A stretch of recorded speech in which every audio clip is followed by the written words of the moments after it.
Kakaibang estilo ang ginawa naman ng mayor ng Zamboanga City para alamin kung paano nire-resolba ng isang distribution utility ang mga reklamo ng kanilang mga consumer. Nag-undercover ang opisyal sa loob mismo ng opisina ng Electric Cooperative. Yan ang agenda report ni RJ Rosalado. Suot ang sombrero, dark eyeglasses, face mask at bandana. Tila naging isang undercover agent si Zamboanga City Mayor Kimmer Adan Olaso. Pero hindi mga kriminal ang kanyang target, kundi ang Zamboanga City Electric Cooperative. Ayon kay Mayor Olaso, nais siyang personal na malaman at makita kung paano inaasikaso ng Samselco ang mga reklamo ng ilang member consumer. Mga idol, undercover ang nakikita kina Samselco. Ay tamira yung pakisura sila tatata na dati mga bidente sa mga constituente.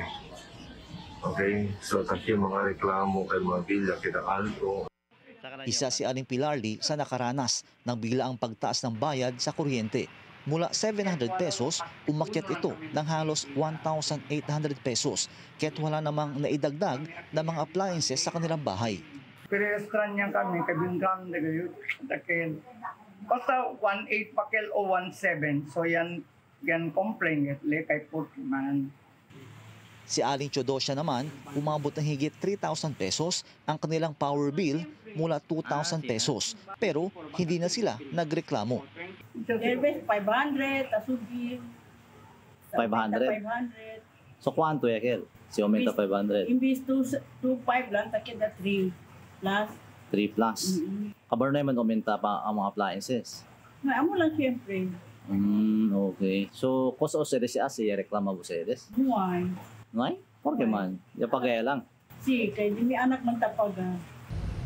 Nagulat pero na-appreciate naman ng management ng Samselco ang undercover stunt ni Mayor Olaso. Naintindihan raw ng Electric Cooperative ang magandang intensyon ng alkalde para sa mga member consumer. Bilang tugon sa request ni Mayor Olaso, dinagdagan na ng Samselco ang kanilang mga personnel na tutugon sa mga reklamo ng mga member consumer.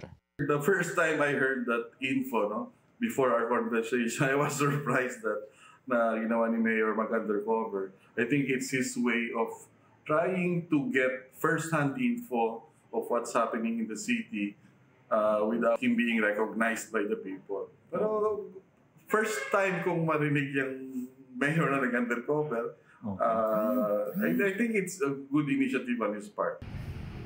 Magkahalong human error at defective electric meter ang sani umano ng biglaang pagtaas ng power bill ng ilang member consumer ng Samselco. Ina-adjust naman raw ng Electric Cooperative ang power bill at pinapalitan ang mga depektibong metro matapos ang kanilang isinasagawang validation. Nagtayo rin ng text hotline ang Samselco para mapabilis ang pagkalap ng mga reklamo. Para sa agenda, RJ Rosalado, Billionaire News Channel, Zamboanga City. Manatiling nakatutok sa Billionaire News Channel. Sumubaybay sa aming social media accounts at mag-subscribe sa aming YouTube channel para sa mga bago at eksklusibong balita.